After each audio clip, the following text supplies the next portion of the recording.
When we get on the water in early spring, we get to the basin, which is the part where the river kind of opens up. The whole city is spread out in front of you. The sunrise is like just peeking through, and get to see this city in just a different light. I feel really at peace. It's just beautiful when you're out there. Just going out on a boat on the Charles, you look around, you see the trees, you can hear like the water running, the sound of like the blade going in and the boat moving when there's nothing else there and you're working as one is amazing to me. I feel very fortunate that when my alarm goes off in the morning, I can't wait to get to work. I don't think there are very many people who feel that way, so I do feel very fortunate to be able to do something that I love every day. It's very clear that these athletes are incredibly motivated people. They wake up in the dark every morning to come to practice. What I really admire about this group of women is really how much they care about each other and how much they're willing to push each other.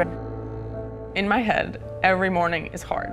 Don't get me wrong, it's beautiful to see the water and it's beautiful to see the sunrise, but it's hard and it's a mental game. You know, you need to want to be out here. You need to want to put in those miles so you can have that reward. I think it's looking next to you and seeing the other 40 girls on your team waking up at 5 a.m. every day and just understanding they're all in this together.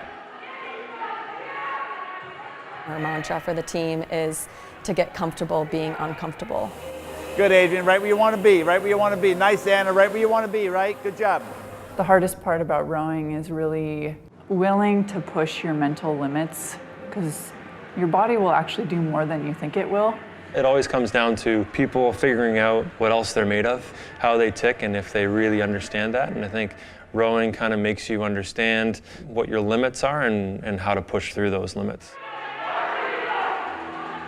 Rowing is probably one of the most painful activities out there, but we want it. We want that pain because we want to be the fastest team that we can be. As a captain, it's very hard to find that motivation in every single person because everyone is different. Some people enjoy the being yelled at, forcing through the pain, and some people would rather everyone be quiet, kind of leave them alone.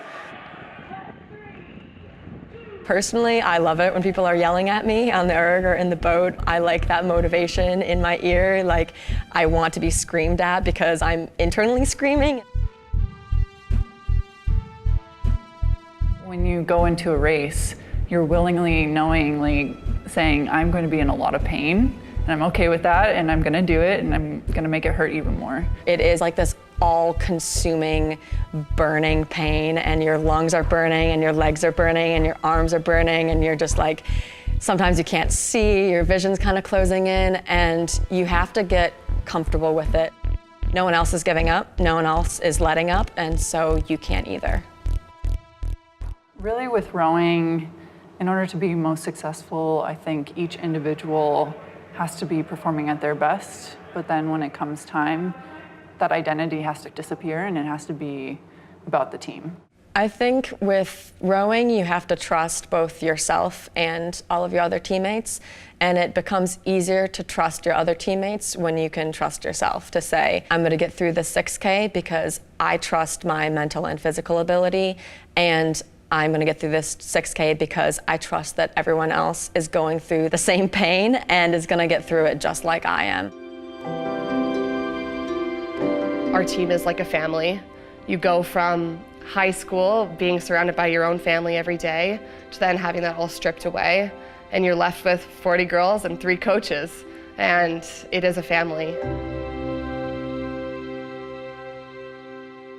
Adrian Martelli has only been on staff for 2 years, but the 6 years prior to that, she was on the U.S. national team, won a world championship, raced in 2 Olympics, and really understands what it takes to perform at the highest level in this sport. Adrian being an Olympian is maybe one of the most inspirational things that we as a group have seen. And I think especially for a group of young women, it's very important to have older women role models to tell us that we can do what she's done.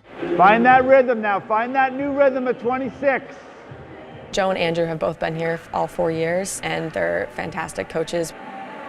to Joe is you're not just another number, another seat in the boat. You are an individual in his mind.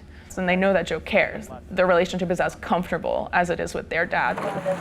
Really consistent, be really stubborn with those blades in the wind. You're in control. What's special about this team is our bond. I think our team is very driven on success. It is very gratifying for me as an individual to see these athletes achieve what they want to achieve, but I also believe it's just the beginning of what we can achieve here. We talk about being top 20 in the country. The next conversation is being top 10. The next conversation is winning a national championship. Like, we're not just a team that shows up to NCAAs, we're actually going to make our mark, and we're working towards the top 10 and getting faster each day. I also want to be careful that we don't measure success by wins and losses on the race course. I think we measure success by the legacy that we leave as these young women graduate and go out to face the world.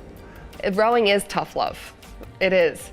It's so hard. Not every day you love it. Not every day it's fun. Waking up at 5 a.m. doesn't get easier, but it's all about what goals you have. And when you have those passionate, wonderful moments, it all makes it worth it.